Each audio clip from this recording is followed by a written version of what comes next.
Husband और wife पेड़ पे कैसे रहते हैं? तो सर मैं बंदर और बंदरिया की बात कर रहा हूँ। बंदर और बंदरिया भी तो हस्बैंड वाइफ हो सकते हैं सर, यस या नो? तो मैं उनकी बात कर रहा हूँ सर कि ये बिजनेस कैसे जिंदगी चेंज करता है, मैं उसके बारे में आपको बताना चाहता हूँ, मगर एक कहानी के माध्यम से। उसके बाद में प्लान बताऊंगा सर आपको। सर एक बंदर और बंदरिया एक पेड़ पे रहते थे और वो उनके नीचे से एक नदी बहती थी। उस डाल से कई बार पानी में कूदते थे, कई बार उस डाल पे खेलते थे, कई बार इधर उधर घूमते थे, यस या नो? मगर एक दिन भविष्यवाणी हुई। भविष्यवाणी क्या हुई कि जो ये 3 सेकंड के अंदर पानी के अंदर अगर कूद जाएगा, अगर वो बंदर होगा तो सुंदर से राजकुमार बन के निकलेगा, और अगर वो बंदरिया होगी तो सुंदर से राजकुमारी बन के निकलेगी। कितना टाइम दिया गया सर? 3 सेकंड।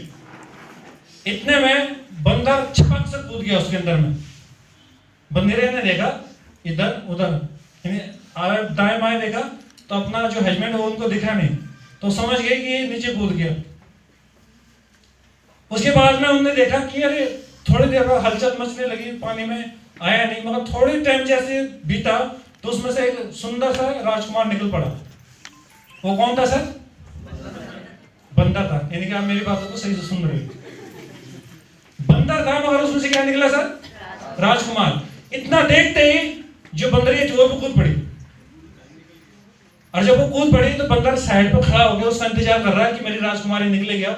मगर उसमें से एक लंबी सी पूंछ वाली, भूरी भूरी बाल वाली वही बंदरिया निकली सर, यस या नो? तो सर क्या फर्क रह गया दोनों में? कूदे तो दोनों ही थे ना। यानी 3 सेकंड के अंदर में बंदर तो कूद गया और बंदरिया नहीं कूदी। मगर बंदरिया अपने हस्बैंड से गुस्सा करने लगी कि तू कैसे कूद गया भैंस के अंदर में।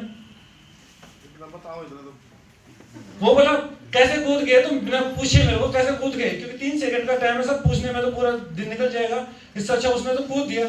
मगर जैसे ही उसने पूछा कि तुम क्यों कूद गए, तो उसने उल्टा क्वेश्चन किया कि तुम क्यों नहीं कूदे।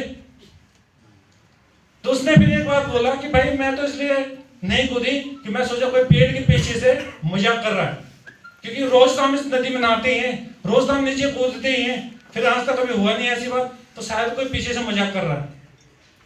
तो जो बंदर था वो बोला मैं भी ये सोच रहा था सेम जैसे आपने सोचा। क्या बोला जी? मैं भी यही सोच रहा था कि हो सकता है कोई पीछे से मजाक कर रहा होगा, मगर फिर भी मैंने एक विश्वास किया और कूद गया कि पहले अगर मैं राजकुमार ना बना तो बंदर तो पहले से हुई, जैसे नो। और डिसीजन सही टाइम पर लेने का क्या फायदा हुआ सर? बंदर से राजकुमार बन गया और बंदरिया के बंदरिया रहेगी, जैसे नो। तो सर ये सिस्टम भी अगर मैं आपको